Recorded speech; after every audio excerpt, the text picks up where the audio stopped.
Lights, Camera, Business, and I have the ultimate honor of sitting down with Rev Run of Rum DMC. Thank you so much for joining us today. All right. Y'all know this man. He is a music legend, and they have an amazing series coming out, a docuseries that really dives into the times of Run DMC. But we got an exclusive. We're sitting here with Run today, and we're going to talk all things Run DMC. Cool. You ready? Let's get into it. So, take me back, way back.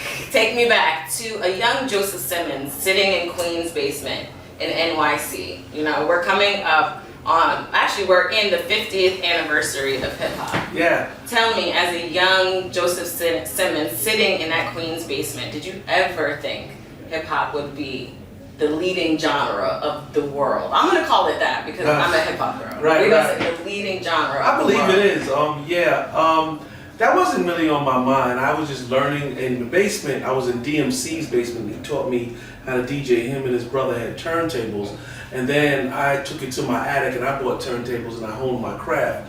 But my main thing wasn't how big can this be? My main thing was when's the next time I can get on those turntables? Okay. So it was really all about me trying to have fun. Mm-hmm. I loved rapping. I loved scratching. I would scratch all night long, all morning long, in my underwear, just up, whenever I got a chance, I'd be in my attic scratching. So it wasn't really about, oh, this is gonna be a big thing. But when it did make it onto Mr. Magic's Rap Attack on WBLS back in the day, I did say to myself, I wonder how many thousand people are watching or listening to this song right now. It was just like that, and Sucker MC. So yeah, that gave me a thrill. But before that, it was really just about trying to have some fun. It was having fun and kind of really getting good at your craft. Exactly. Tell me a little bit about that. That kind of segues into my next question. I feel like some artists today, they want the fame, they want the big life, they want their names and headlines, but they don't really own and practice and really. They must not enjoy it. I think that if you're like, okay, I wake up and I'm like, I want to make money. That's not what it's about. It's like, this is what I love doing. So for me, I'm trying to figure out how do I blend this record with this record, and how can I go get new break beats from Jamaica Avenue or this record store. For me, it was always about trying to have fun and blend stuff, and then hear this exciting new thing called DJing and scratching and the turntables and the mixer. So it was always on my mind to try to rock things. So it was never like, I'm trying to make money. That was never my point. Gotcha. And I feel like that's a great point of advice to artists today. Right. If you love it. If you love it, learn your craft, but also have fun with it. That's the whole thing. I would DJ right now for free. So if a turntable was right out this door, I'd be like, can I get some? Like that's like a person with a job. They wake up and I got a job. But for me, I literally would be excited if turntables were right out there right now. I would want to DJ. Yeah, because I do it for money. I do it for happiness. It's in your veins. I love it. I love that. And all the artists out there, make sure you taking notes because this is a legend here. Okay. I wanted to talk about breaking barriers. Okay. Run DMC broke a number of barriers, but I want to talk about two specifically. The first one, the style barrier. I feel like maybe you and Jordan back in that time, y'all were the first brand collaborators, the first brand influencers. Right. Talk to me about taking the personal style from yourself, from Jam Master Jay, and the men who really kicked it off in terms of style back in that time, and taking that to be not only a staple in our community, but profitable. You guys signed with Adidas and that blew up. Talking about first brand influencers, I feel like you guys were one of the first. Well, we wasn't thinking about it like that either. It was like, you go on Jamaica Avenue in Queens and you're like, all right, what's in the store? What Mr. Lee got? Oh, he got the Lee jeans. Oh, he got the color jeans, the burgundy. Oh, get the Adidas? Oh, well, I'm getting my money next week. I want that for school. So whatever you saw on us was on everybody else that could afford it at that moment, or they're waiting to save up their money to get one pair of Pro Kids or Adidas or the shirt that you're looking at, or with the sham shirts or whatever it is that you're trying to get your hands on.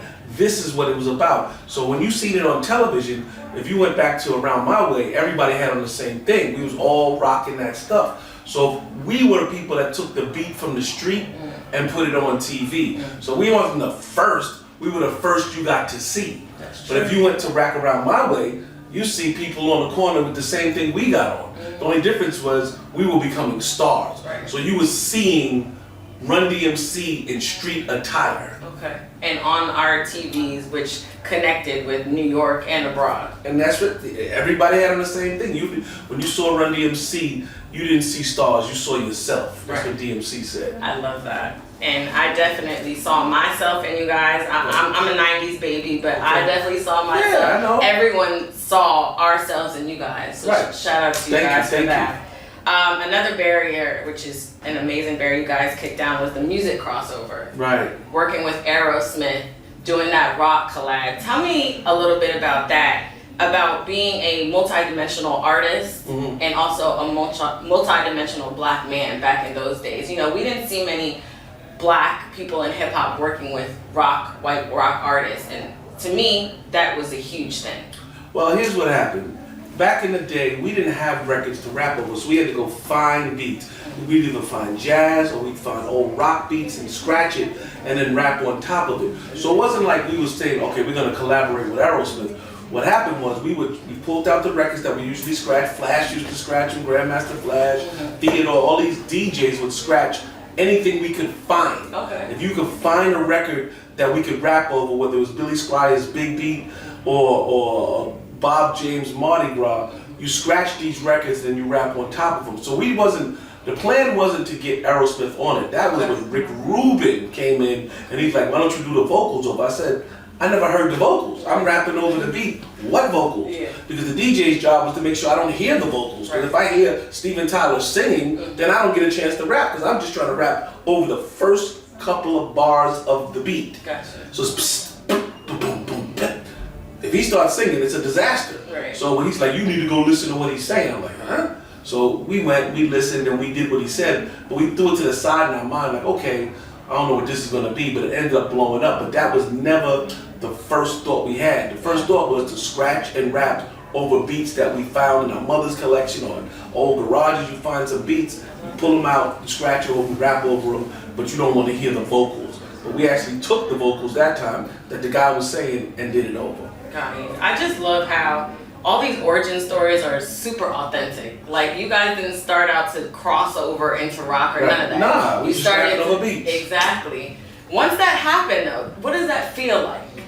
To tell the truth, I didn't expect that record to do anything. So no, not at all. I was into Peter Piper and My Adidas and all the other records. I didn't know what Walk This Way was. You know, I was like, okay, why are we doing the vocals over? I usually write my own rhymes. Why am I doing this song that this dude is singing and we're trying to turn it into a rap song? So I didn't quite understand the connection of why we didn't just do our own rhymes over the beat. So when it did explode, it was a shock to me. Right. I can imagine. I mean, it was a shock to the world, but it was a total shock. Y'all did that. I just love how it started.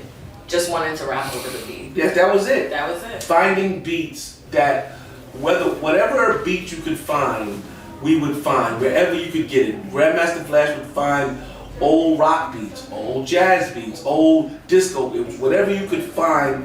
Because we had to, we were like just looking around to see how can we find things to rap over. Right. Because there was nothing to rap over. We didn't have bands. We were rapping over beats. Right. And it started from there. That's the whole genre. I love that. Rapping and scratching old school beats, whether it was Apache, you know, the one that you did, you know, that's Apache. That's a rock called bongo rock. Yeah. That was it. I love that. It's so authentic, man. It's so authentic, but that's you. That's the style. Everyone sees themselves in you. Well, thank you. That authenticity. Another reason we love you and your family is the family business. Okay. I used to watch so many episodes of Run's House. And it was such a great black family feel-good show. Thank you. But you guys dealt with some real topics. Yes. One of my favorite episodes, and I'm sure our Black Enterprise audience can relate to, is when your family started talking about passions and developing passions and finances, getting jobs and things like that. Wow, I remember that time. It was so great to see. Yeah. Talk to me about watching not only your business but your family and your kids' businesses blossom to where they are today. Because they're pastries. Yes, it was so good. It was so great seeing the girls like do their prototypes of the sneaker and everything, and they're really, literally following your footsteps. Talk to me about that. That was really cool when we put out pastries, and then Justine put out brown sugar, the jewelry line. That was like probably around season 4 that we got into that type of stuff. But it was like, we have that entrepreneurial spirit, so the girls was like, we want to put together some sneakers. So like, all right, so we got with this company, and they figured out, and they came up with the name. First it was like cupcakes or candy, but pastries. And they did it, and that thing blew up. Pastries had everybody. I remember that. I had some pastries back in my closet too. Wow. Yeah, so that's how that worked. We just had the spirit to like, let's figure out what we can do to have some fun and wear what we wear and give people what we wear that they could buy it too. I love that. I wanted to talk to me a little bit about just working with your family in terms of business. Okay. What's that like for you? Well, working with Vanessa and Angela on that line was amazing. But then also we had the Fat Farm footwear, where that blew up for us. So it's nothing like having your family involved with you doing business. You know what I mean? When you're doing business with your family, you feel you're in heaven, because now you walk out your bedroom, walk right down the steps and talk to Vanessa about this, or walk over there and talk to your brother about this. So once it's all in the family, it feels really good. I can imagine. We loved watching it. We really, really did. With your amazing legacy, your list of accolades, people always talk about your biggest wins, but I want to talk about your biggest win as a professional and your biggest win as a black man.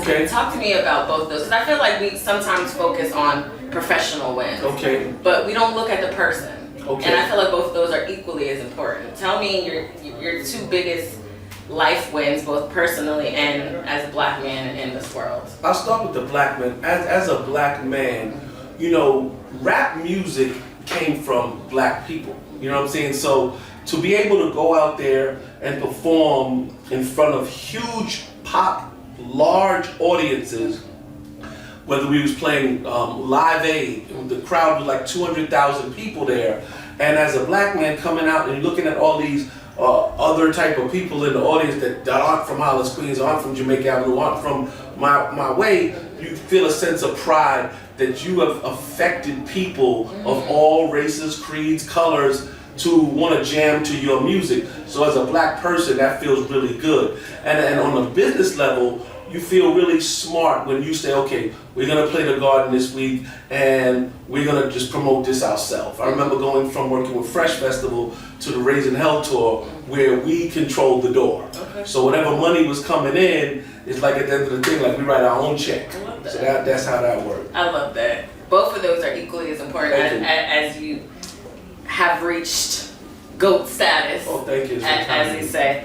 Just to wrap, I feel like my generation before me, we know Run DMC, the ins and outs, and we're huge fans. But I feel like this docuseries will give a lens to a different audience, possibly a younger audience. Oh yeah, it's true. Tell me about what you want them to take away after watching this docuseries. I've been saying it over and over. Yeah. History. Okay. You will learn.